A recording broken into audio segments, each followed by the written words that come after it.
Everything you need to know in less than 5 minutes. Draven is a hyper-aggressive bot lane champion that is designed to dominate the lane phase and finish the game quickly before your enemies get the chance to scale.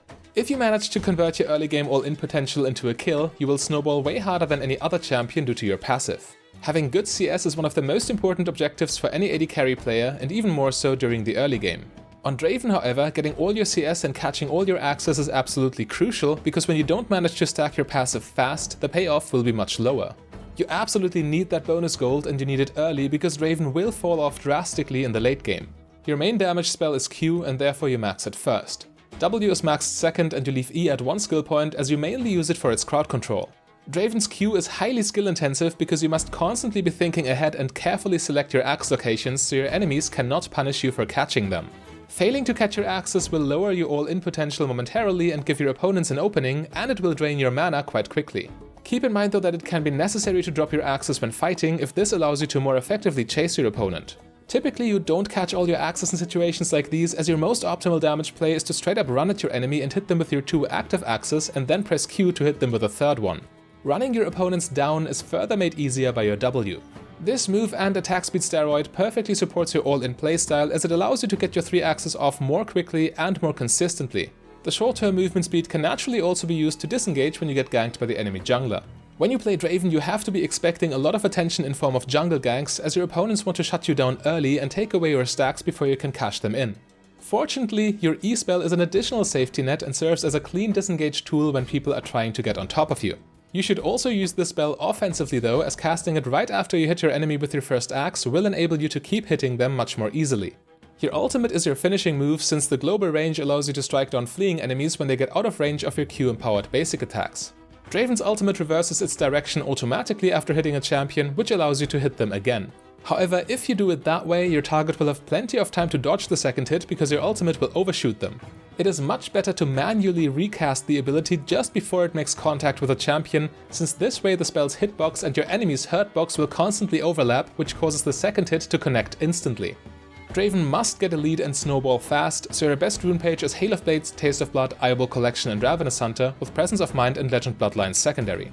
Your shards are Attack Speed, Adaptive Force and Armor.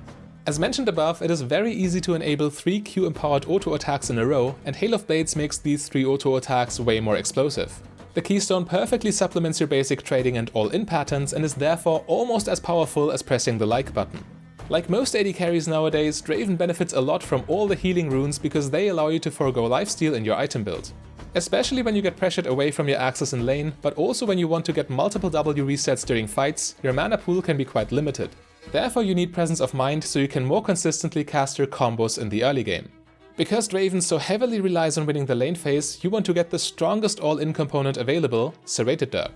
This little item makes it much more likely that you burst down your enemy before they can do much damage in return. Not only does this help you to capitalize on mistakes, but it also might allow you to get a surprise kill when you are the one getting caught out of position. In this case, you just all in the lowest health target and hope for the best.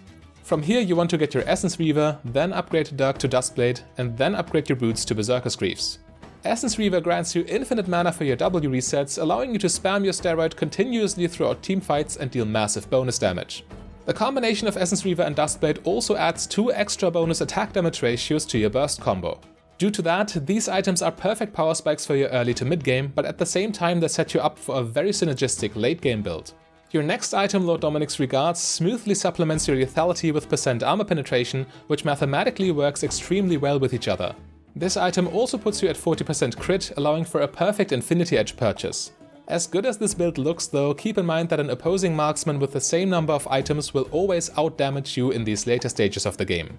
Keeping your axes spinning is only really possible when you have minions nearby, and outside of the lane phase this will rarely be the case.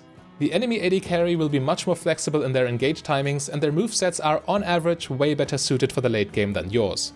Anyway, if you are swimming in gold, feel free to finish your build with one of the more aggressive marksman items, but please make sure to end the game before the enemy team recovers. Now, if you found that video helpful, you can access an entire playlist of educational content like this by clicking the link on your screen right there.